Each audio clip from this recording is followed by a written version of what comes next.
so much. Thank you for saying yes. I love that you say yes to the songs that I find and you've never played them before, and they're magnificent. Thank you, thank you, thank you for saying yes. I so appreciate you. And thank you for saying yes to spirit. Thank you for saying yes to being here today. What a joy it is. What a joyful yes we echo. And our affirmation today, I am open to the possibility as I discover multiple perspectives. That's how we get comfortable with discomfort. We opened to that multiple perspectives. So this month in Centers for Spiritual Living across the globe, we are working with the topic of paradox. Our year is about live out loud in every area of life. And this month we're focusing on a playful exploration of paradox. See, paradoxes are a natural part of life. The more that we embrace the truth, the more we find solutions to the major problems we're facing in our individual lives, our communities, and the world. So we're exploring how to use our curiosity and vulnerability to get comfortable outside of our comfort zone. Oh, I love my comfort zone, maybe because it's so comfortable. So, what if we found out and what if we deepened our ability to play in that which is not so comfortable? And let's apply that to the paradoxes that inform and direct our lives in the world. And so we're using this idea of paradox to bring out that world that works for everyone. According to Lao Tzu, the wise or the sage embraces the paradoxes of life, or rather embraces the paradoxical nature of reality, because by doing so, one goes beyond the trappings of the mind and the illusions of the ego. Okay, but that's great. But what are paradoxes exactly?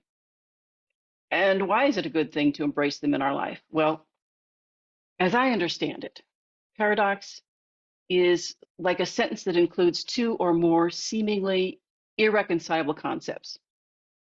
It's kind of a seemingly illogical statement or parastatements that require a kind of a deeper thought to work them out. And they're common in phrases we hear every day. And they're a normal part of what we say is less is more. Fight fire with fire. The beginning of the end. You have to have money to make money.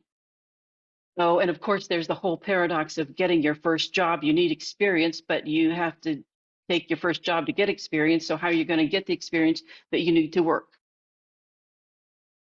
So Plato said this. He said, I'm the wisest man alive, for I know one thing, and that is that I know nothing. That is a paradox. Life is a paradox. I don't know if you've ever said it, but occasionally I've heard people say, you're damned if you do and damned if you don't. That's a paradox. I think the most famous paradox that I can think of, and perhaps you're of the same generation that we watched Catch 22. And in fact, Catch 22, the movie, it's now a phrase, Catch 22. Everybody knows what that means, right? It's like it's a lose-lose situation. So that stems from the paradox of this. A soldier must want to go on a dangerous mission in order to be determined insane. And therefore, he would not be required to go on the dangerous mission. But if he did not want to go, then he was considered sane and would have to go on the mission. So this situation seems illogical on its face, but it does make sense, even if it's kind of a frustrating explanation.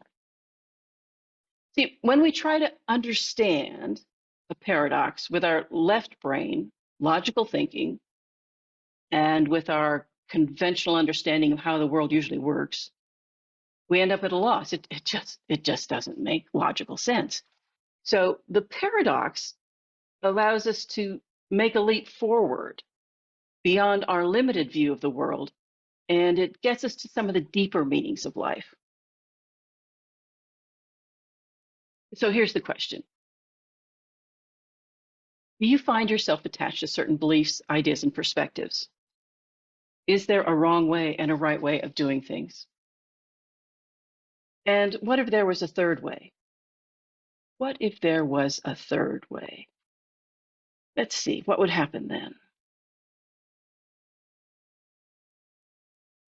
What if it wasn't always just you or me? What if there was something else happening? What would that be like?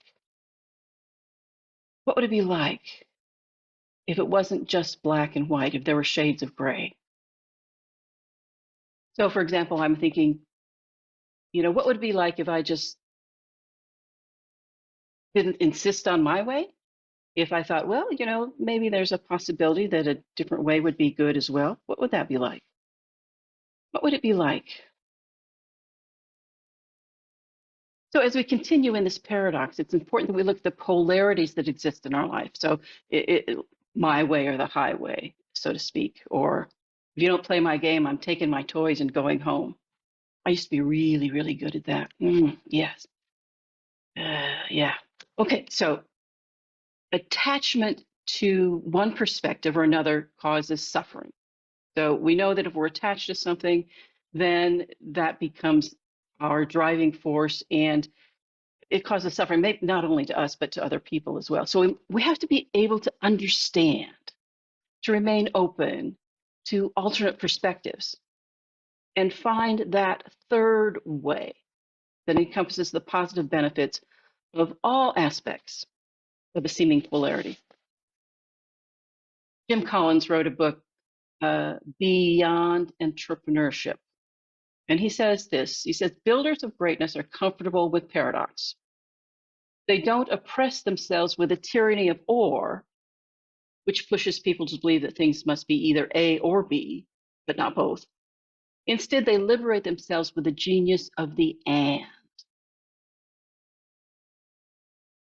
And Ernest Holmes was very clear that we're spiritual beings living a human experience. Sometimes I think that's a paradox as well.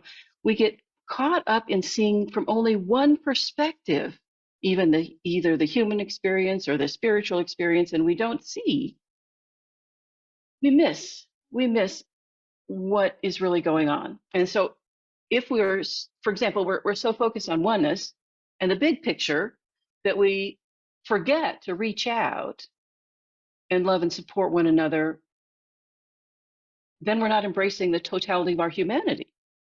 And if we get so caught up in the suffering and challenges of living that we forget our divinity, then we're missing out on the joy of being infinite and eternal. Science of Mind asks us that we embrace this polarity of humanity and divinity and find a third way. Ernest Holmes, in his book Love and Law, says evil is not the absence of good. It is not the lack of good. It is not inverted good. It is not good turned wrong side out. Evil is the absence of the recognition of the part of the individual of perfection. Don't do anything with it. Let it alone and will swallow itself up. Anything that is unlike good or unlike God cannot exist for very long. So it's a conundrum. Often in Science of Mind, we say, turn away from the condition. And some of us has taken this to mean we should look away from the problem and suffering of the world. But when we do that, the suffering and problems remain for those who don't have the privilege of turning away because they're in the midst of it. Instead, let us turn toward the condition and deny its power. It has no power. In doing that, we not only deny the condition, which is just a condition, but it might be my condition, which makes it important to me. But we deny the condition, we also support the people in rising above and moving forward. In this way, we use the power of our mind not only to look away from, but also transform the aspects of our world that are not working for everyone and build a world that works for all. Ernest Holmes tells us there is a perfect coordination in every part of my being because the spirit of perfection is acting in and through me. So there's a perfect coordination, the perfect coming together of all the parts because that divine spirit is perfection and is acting in and through each one of us. So often we stand on one side of a polarity or the other. That's what it's all about. In our language, the questions we ask one another, the ways that we seek meaning in our lives tend to lend themselves to standing on one side or the other. Are you a morning person? Are you a night owl? Coffee or tea? In our country, Democrat or Republican? Cats, dogs? Are you an introvert, extrovert? You might think my spouse is a saver, but I'm a spender.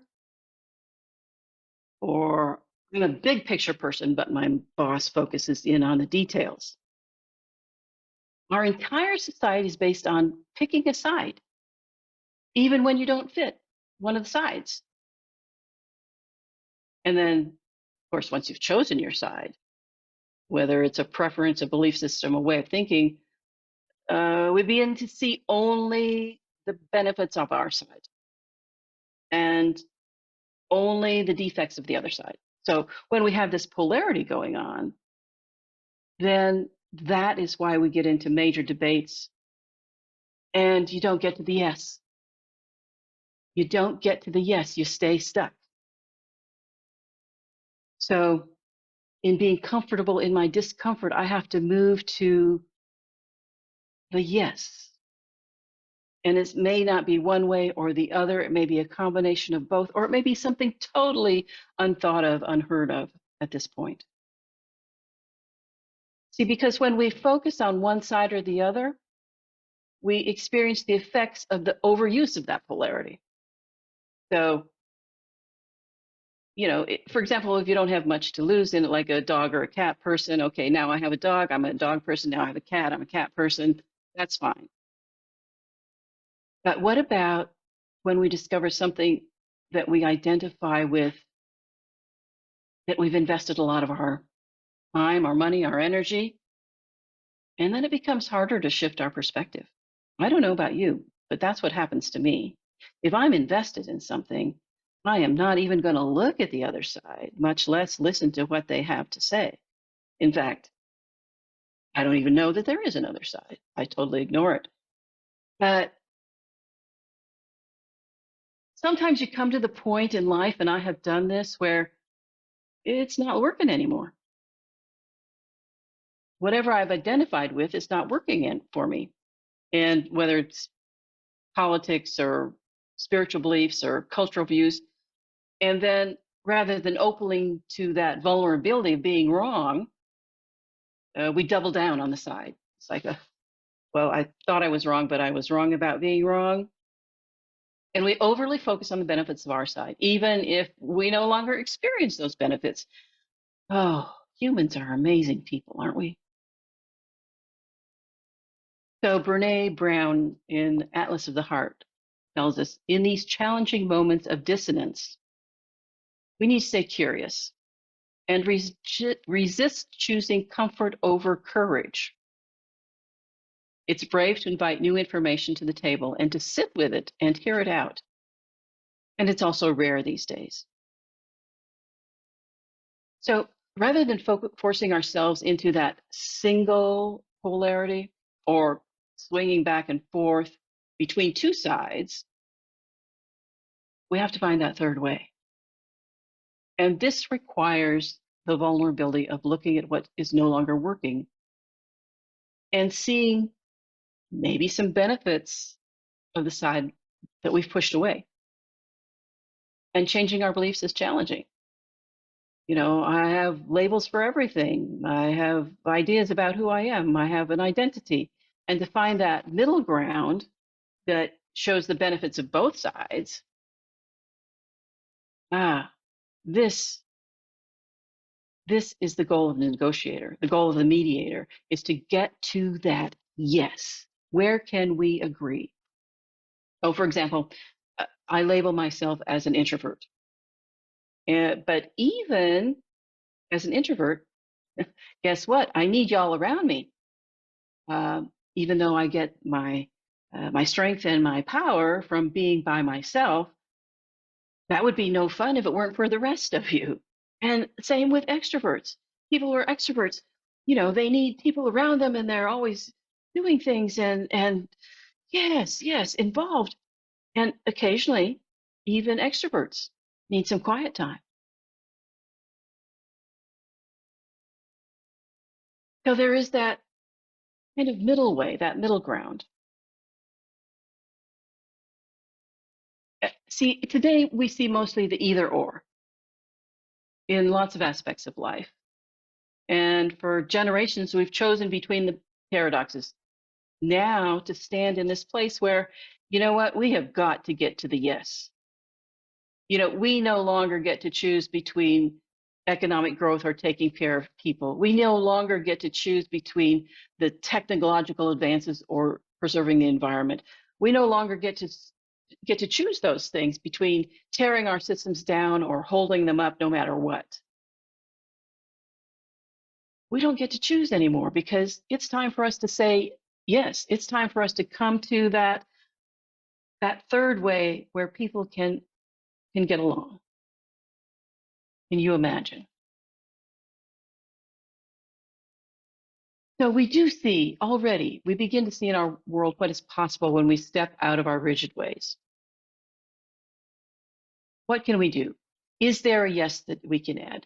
I'm asking myself this question. What can I do? Is there a yes that I can add? See, now we see sometimes technological advances being used to save the environment. Countries that take care of their people first are flourishing. Systems that need to crumble.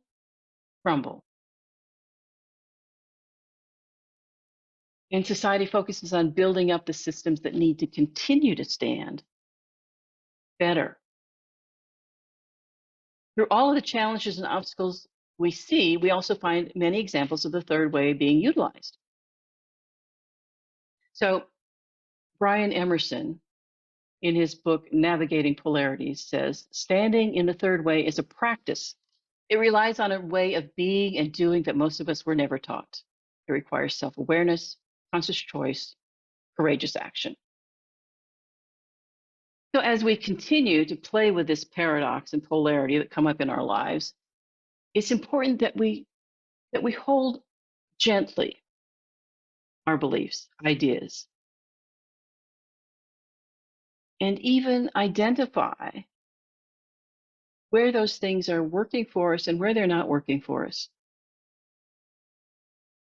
And we look at the areas of our life where we're holding tightly to one polarity and making the other polarity a villain. And is there a third way? Third way thinking. This can be implemented in our lives individually and collectively to find solutions. I think about this every week when we sing the peace song. Peace begins with me. And I'm reminded of that verse from Lao Tzu. He says, peace in the heart. If there is to be peace in the world, there must be peace in the nations. If there is to be peace in the nations, there must be peace in the cities. And if there's to be peace in the cities, there must be peace between neighbors. And if there's to be peace between neighbors, there must be peace in the home. And if there is to be peace in the home, there must be peace in the heart.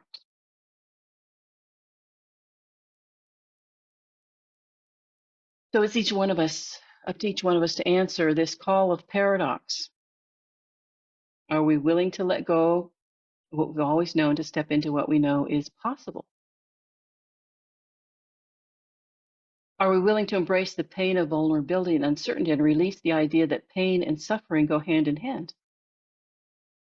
So this journey from polarity to a third way, it gets us out of our comfort zone. It may be uncomfortable and there may be missteps. We can make it fun. The paradox of good and hard has never been more true at this moment. This journey is both good, hard, playful, serious, necessary, optional.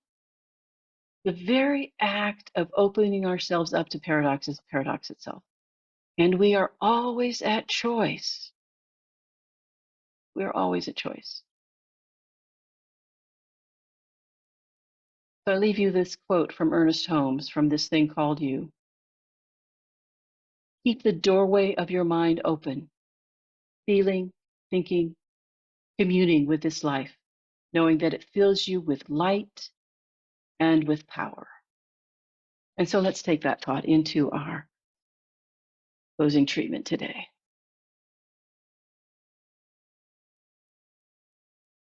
And so eyes open, eyes closed, however it is that you feel most comfortable, however it is that you commune with spirit, let us go to that place at this moment.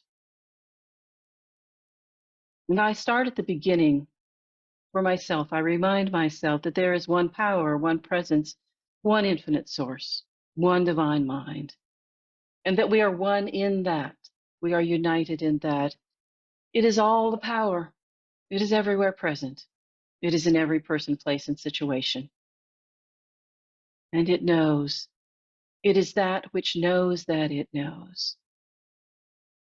And out of this comes all creation. As the first cause, everything comes from that first cause. And so knowing that we are connected in that we are one in that we are both divine and human. I just know for each one of us that there is that light within, there is that power within, by whatever name we give it, that knowing. Maybe we call it intuition. Maybe we call it a gut feeling. There is something that knows. And what I know in this very moment is this presence and power is the power and presence of love. And as such, the perfect relationships unfold in life. Relationships between mentor and student, relationships between partners, relationships between parents and children, relationships between the governed and the governing. And so these relationships move forward in a divine way, in a way that encompasses spirit, that encompasses love, that reveals the wholeness and the holiness of each person. And I speak my word also for the wholeness, the holiness, the health of each person, knowing that this physical body is a temple of spirit. And that there is a perfect pattern for this body, and it is manifesting right here, right now, on this planet that we call Earth. Perfect pattern for circulation, assimilation, elimination, the perfect pattern for movement, perfect pattern for stillness, perfect body. And I speak my word also for that perfect creative expression, whether that be in the form of work, of artwork, of telling stories, whatever it is that is our own personal creative expression is a gift, and we share it freely. And in sharing it freely, we develop it, we improve it. We are so skilled at that. And I also speak my word for the abundant life, a life where everyone has exactly what it is that they need in the moment, and enough to share, enough to give. And so I recognize this law of circulation. It is in giving that we receive, it is in receiving that we give. What a paradox. And yet we know it to be the truth. And so knowing love, knowing health, knowing abundance, knowing creative expression, I give thanks. I give thanks for this life. I give thanks for everything that is just the way that it is. And I give thanks for everything that is not. And I know that as I release this word into the law, there is already that perfect pattern. And I, with a joyful anticipation, watch it unfold before me in perfect right ways. And so with gratitude, I simply say thank you. I rest in the knowing that it is done. I invite you to affirm this with me as together we say, and so it is.